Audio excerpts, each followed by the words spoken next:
hint at we might have a giveaway, like you might want to stay connected, just like give some teasers out there. You might want to follow along, and then like you can obviously I was also going to say, we have like 1 minute. The meat of like our content is in our newsletter. So really just like selling that idea of like, hey, this is in our newsletter, in our lead magnet. So if you want more information on that, sign up for our newsletter or sign up for our lead magnet. The Own Your Audience, like actually. Are we calling it a course, or are we calling it, is there an actual name for it? Let's just say Own Your Audience Challenge is a challenge. It's a 4-day challenge. Okay. How about you do the intro? How about you lead this and like I'll answer questions and stuff. Like you're really good at this. You should be more like in the spotlight. Like you just should. Is that okay? Yeah, that's great. I might just say like, hey, Amanda, can you tell us like why email ownership is important? And then you just like do that section of like, blah, blah, totally. Blah. Yes. Yeah. Yeah. I can say like, here's how you can participate, blah, blah, blah. And then, yeah. Think about if I was like on your podcast right now, like you do the intro and then ask questions, right? Yeah. All right. We're going live. Are you ready? Yep. I'm ready.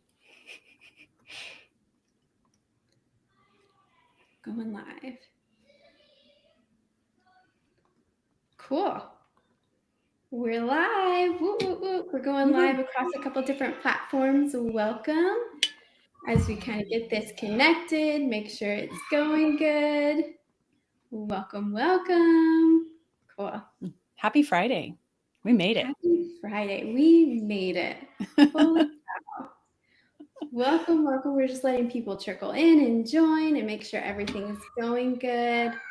Drop me a comment if you can't hear or if anything looks weird so we can get it fixed right away.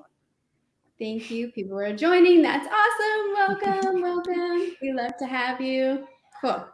Well, thanks for joining us. We, this whole month of April, are focusing on owning your audience. So we have put together an Own Your Audience challenge. And so we're going to be talking about different tips, different tricks, how you can physically grow an email following from scratch, from 0 to 100 to beyond that, and tips to make it more effective, more engaging, and all of that. So welcome. We're so excited to have you this whole month. Again, we're going to be covering just different things on how you can really nail down owning your audience. So first, let's start by why you should shift to email ownership. Why is it important, Amanda, that people should really own their audience? Yeah, that's a great question. And I also just want to point out, I'm loving that I'm hearing your kiddos in the background because like this is real life. And like we are women who are badasses and have amazing careers and jobs. And like we have kids too. And we're not like trying to hide them. So anyway, I just want to point that out. And I love your children. They're wonderful. I'm a little biased, but they are great. Happy voices in the background is always good. Okay. Well, the importance of having an email list and owning your audience really cannot be understated, especially at this point. I mean, we've been seeing shifts in social media by billionaires like Zuck and Elon. And now we've got like the situation with TikTok and the potential ban in the US and all the rift between the US and China that's, forever and on and on and on and on going. So, social media is great. It's a really, really, really, really wonderful, like top of funnel source. It's a place to be discovered. It's a place to start building relationships. But if you kind of think about like surface level relationships, like your acquaintances versus like your friends that you actually know and can text and like have conversations with and actually tell them how you're doing rather than just like, oh, I'm fine when your life is falling apart or whatever. I kind of think of social media as that like very, very top line, extremely surface level type of relationship. And so, the next level really is getting access to real estate in people's inboxes with their permission and providing content for them that is hyper relevant, an extension of your social media accounts, and gives you the opportunity to get past that surface level relationship. So there's a lot of inherent value in email-based relationships with business owners and creators and solopreneurs and coaches with their followings in their inboxes, even if the situation with social media wasn't happening, right? Even if this was not a thing right now, and we weren't concerned about TikTok audiences that people have spent months and months and years building up, just going away overnight kind of a situation. Just having an email list is just good business hygiene, honestly, especially if you are selling digital products and services. It's great if you're selling physical products as well, but e-commerce is just slightly different than what we're talking about right now. Like our big deal at Level Up Creators is digital products and services, and specifically those that are sold on a subscription basis, which creates recurring revenue, which is the holy grail of business, which is why you see the addition of subscriptions for your Tesla and everything. You can't just buy the damn car anymore. Like you have to pay to make sure that the software gets updated and it actually works, right? And so we are in this like subscription age. And if you are taking the opportunity to not only build relationships with people on social and then securing the future and the foundation of your business via building an email list, you have tremendous opportunity to retain optionality in your business. And we want you to retain optionality and start working toward recurring revenue, not just like the one-off course or anything like that, but the email list is the prerequisite and good hygiene for an online business. Sweet. Yeah, that's awesome. So, how can you participate in this challenge? Again, this whole month we're talking about growing your email following, starting a newsletter, all of those things. So, how can you participate? Doing exactly that. Starting a newsletter, starting a weekly or monthly or just some kind of reoccurring email that's going out to your audience that you can grab them. So where do you need to start with that? First, you have to start with an email marketing platform, right? And then you have to figure out how you're going to get your audience to that email. Most of the time we say use a lead magnet, offer something for free of value to your audience where you have to capture their email, and then boom, easy as that. They're on your email list. And then you can do different things like give them offers. But the hardest part in that step is figuring out what your audience is going to engage in. So, Amanda, what are some strategies for starting newsletters that they can really grab their audience's attention and get them on the newsletter? And then maybe some strategies for keeping their newsletter engaging. Yeah. First, let's go back to how can you participate in the 4-day Own Your Audience Challenge. Erin will drop a link here in the comments, and you can just drop in your email address and you're in and you start today. So it's very simple. And we get the question all the time. I hear this, and this is like tremendous voice of customer from our target audience. It's how do I put all the pieces together? Like everything that you're saying and that I hear that I need to make a course or build an email list or whatever the case may be. Like in theory, that sounds great, but how in the world do you actually do that? Like what are the actual literal steps? So this Own Your Audience Challenge breaks down in very granular levels of detail how to create a free account on ConvertKit, how to set up a landing page with one of their templates, how to come up with your idea for your newsletter, how to come up with unending ideas for your newsletter, and then how to actually build and deploy a newsletter as often as you want or as makes sense for your audience. So that's kind of like thing number one. We are giving you the instruction manual. We left, no detail. It's not, no detail is not there. Everything is there. And very, again, step by step, very linear, makes a lot of sense. Anybody can do it. So that's one thing. And then in terms of how to get an idea for an email newsletter, right? Because you want to move people, not just have them on social, but also have their email address so that you can, again, take that relationship to the next level, go on dates, right? You're not just chatting on an app or at a bar or whatever. You're now going on dates. You're in their inbox. And so the dating analogy, it does totally track. You have to nurture your leads before you ask them to marry you. Can we just get that as a quote and as a short? It's completely out of context and make no sense whatsoever. So how to get ideas for your newsletter. We recommend, again, a newsletter send weekly, biweekly, or monthly to kind of foster engagement and nurture that relationship again with those people who have popped over from social media and given you access to them on another platform that you have control over with their permission.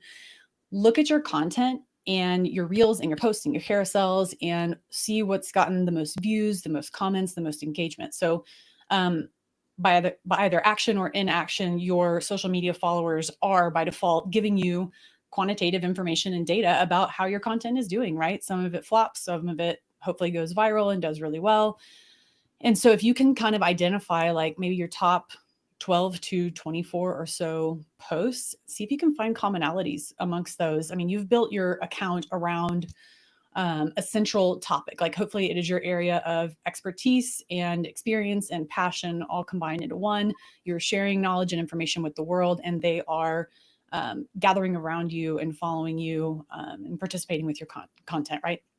Yeah. So you can also look at competitor content and ecosystem partner content. So ecosystem partners, we define those as non-competing businesses who are going after basically the same target audience. So what else is your audience interested in? Try and like get the full picture based on that.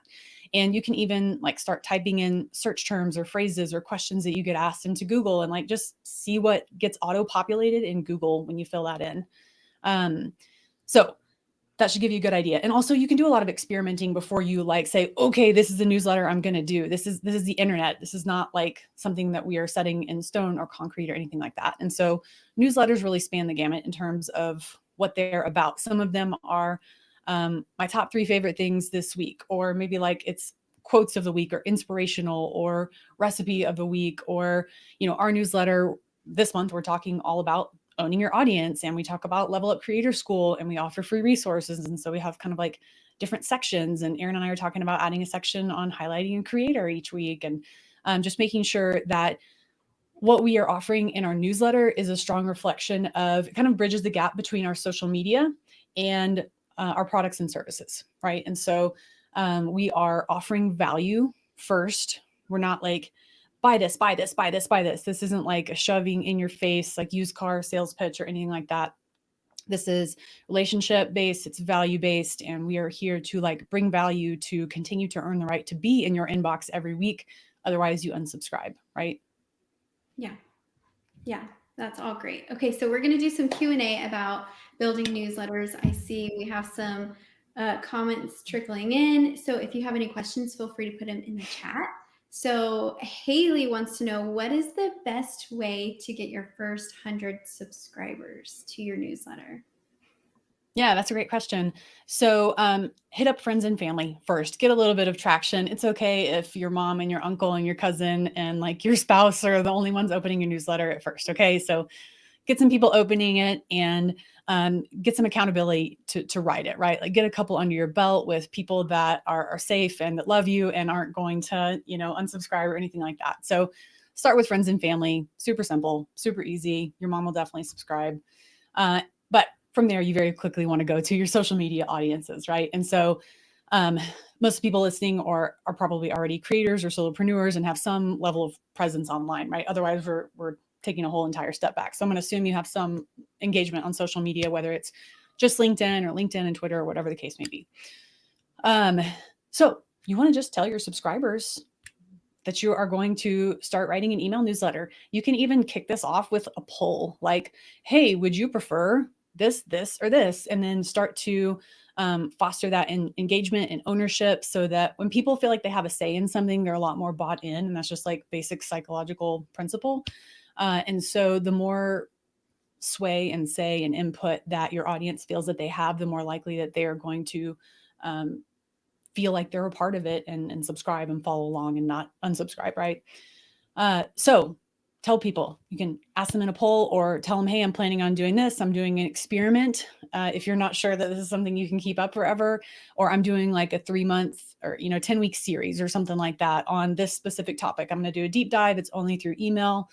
You can sign up here, put a link in your bio to your landing page on ConvertKit, which again, that Own Your Audience Challenge, walk you through every single step of it and just ask people to follow along. So that's really the simplest way, is coming up with a hook that is going to hit home, right? So that's where going back and doing the research on how your content performed in the past to come up with the best idea out of the gate. You may not land on like what the best idea is ultimately, but the thing here is just to start, just to get going. So tell your audience. And then kind of the next level from that is a lead magnet, which Erin touched on earlier. It's a digital, usually downloadable asset or access to a short course or an email drip course that people get for free in exchange for their email address. And so that's like another way into your email list. So like lead magnet or lead magnets, we have a handful of them. You can also just join directly from the newsletter to your email service provider. Yeah. It kind of, when you were talking, it reminded me of when I left my full-time job to start like business consulting. You can't be scared to like put yourself out there and be like your own biggest like hype person.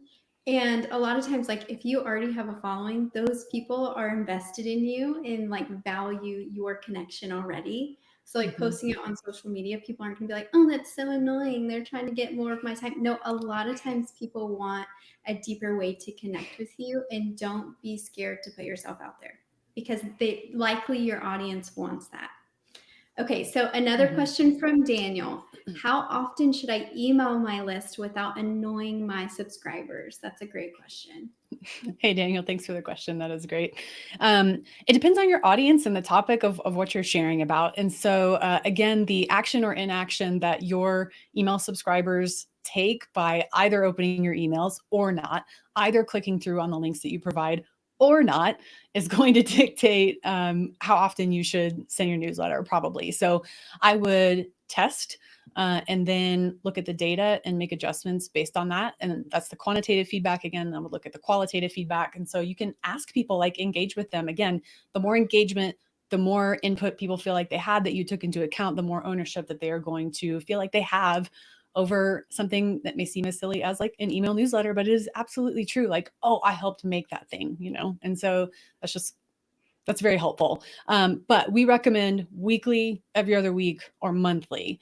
So I would choose from those three options. And if you're really, really not sure about being able to do it every week, then promise that you'll do it every other week. And then if you end up doing it every week, that's great. That's a lot better than saying it goes out weekly and then not putting it out weekly. So if you say you put it out bi-weekly and end up sometimes putting it out weekly, like that's much better. So choose from those three things, test, look at the data, ask for feedback, see what people are telling you by what they're doing or not doing, and adjust based on that. It's the internet. Like the people that have the highest affinity for you are the ones who are going to be subscribing to your email list, and they're also going to be the most forgiving audience because they like you. And so don't overthink it. Don't overanalyze it. Just start. Just pick one every week, every other week, every month. Start. Yeah, that's great. Yeah, the hardest thing is getting started, and it's a grind at first, but it so pays off. Okay, so let me skim through here. Another question Molly sent in: what kind of content should I include in my emails? That's another great question. Mm. Yeah, that is perfect. Okay, so in this Own Your Audience challenge, we do give like very, very specific instructions on how to land on ideas for what your email newsletter is. Again, there's lots of different formats. I mean, your newsletter could be video based. It could be photos, depending on, or gifts, like top 3 gifts of the week. It totally depends on what your account is centered on. Like you want everything to match and have some like connection points and congruency, right? From social media to emails to whatever products and service you're selling, right? So it's got to make sense and match in our brains.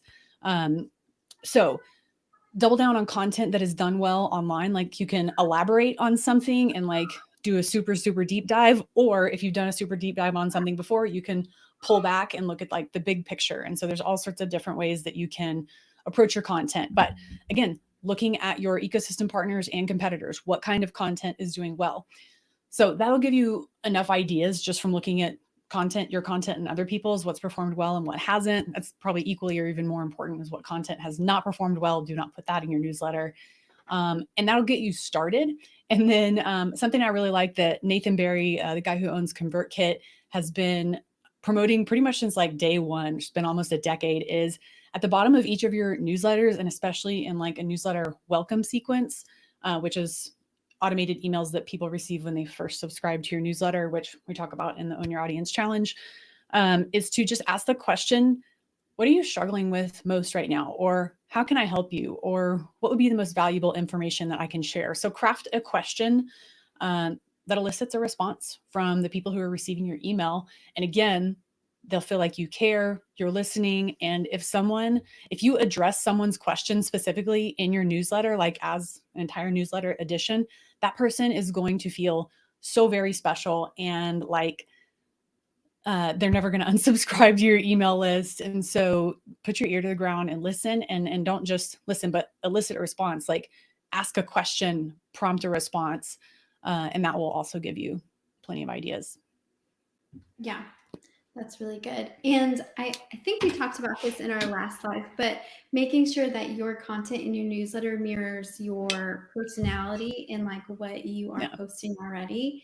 And the feel so empowered to make it just like you. Like if you're a little lighthearted and funny, like put some lighthearted, natured like content in there. A lot of Yeah. times that's what your audience is connecting with.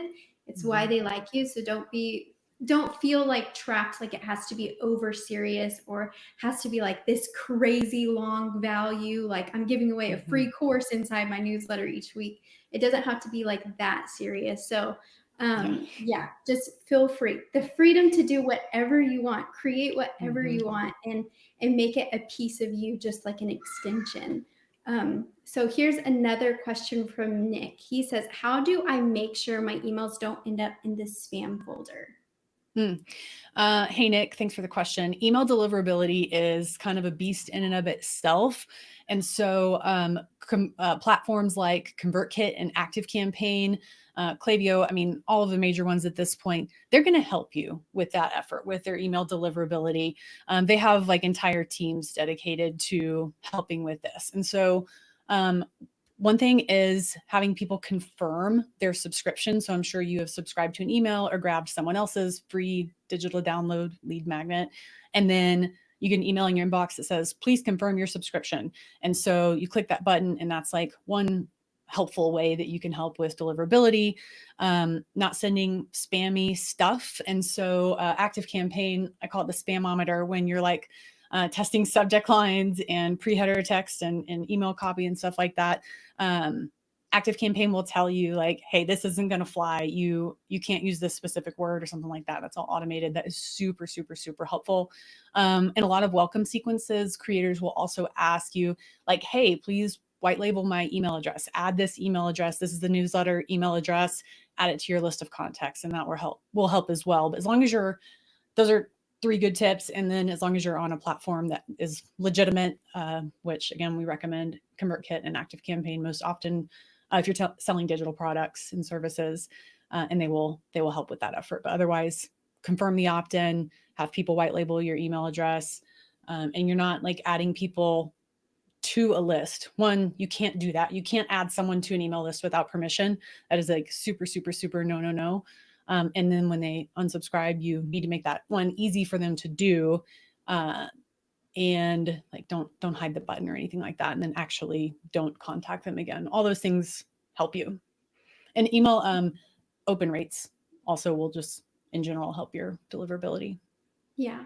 Sweet. Well, thank you guys for joining us today for our kind of like our launch on how to really own your audience. And again, this whole month of April, we're going to be posting, posts on how you can increase engagement, different tips on building your newsletter, how to get people subscribed to your newsletter, all those things. So make sure you're following along on social media. Follow Amanda on social media. I'll drop a link to her Instagram account.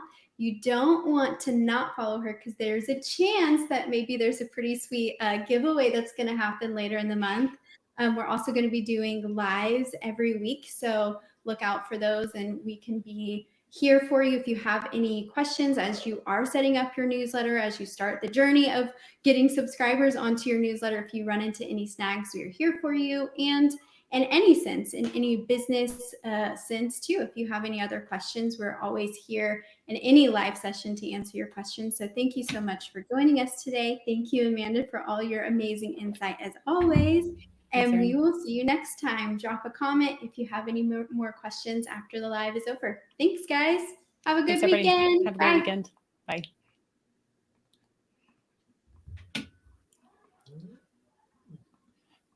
And